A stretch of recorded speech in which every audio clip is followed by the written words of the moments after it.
2022 बरोज़ जुमा शाम 7 बजे से रात 10 बजे तक हबीब लॉन से में हमने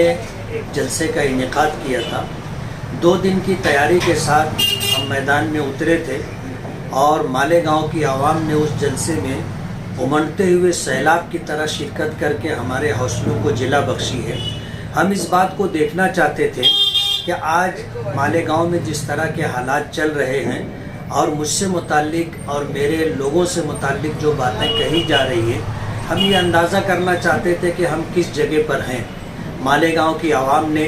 सोशल मीडिया से जुड़े हुए लोगों ने, मीडिया से जुड़े हुए लोगों ने, यूट्यूब से वाबस्ता लोगों ने और शहर की आवाम ने जिस तरह मोहब्बतों के साथ हमारे जलसे में शिरकत की और जिस तरह उन्होंने जलसे को कामयाबी से हमकिनार किया, हम उस पर सबसे पहले तो अल्लाह रब्बुल आलमीन के शुक्रगुज़ार हैं और अल्लाह रब्बुल आलमीन की शुक्रगुज़ारी के बाद हम मीडिया वालों के,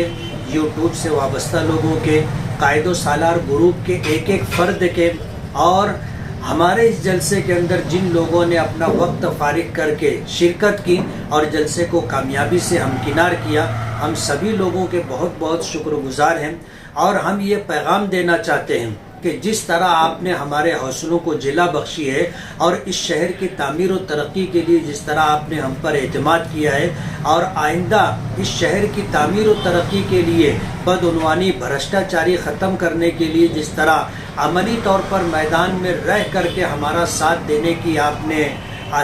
देने की पेशकश की है, हम इस पर सभी लोगों के बहुत बहुत शुक्रगुज़ार हैं और आपसे ये वादा करते हैं कि अगर आपका साथ रहा, अल्लाह का फजल शामिल हाल रहा, तो हम इंशाअल्लाह इस शहर को तामीर और तरक्की के रास्ते पर ले जाएंगे और आवाम की उम्मीदों पर पूरा उतरने की कोशिश करेंगे।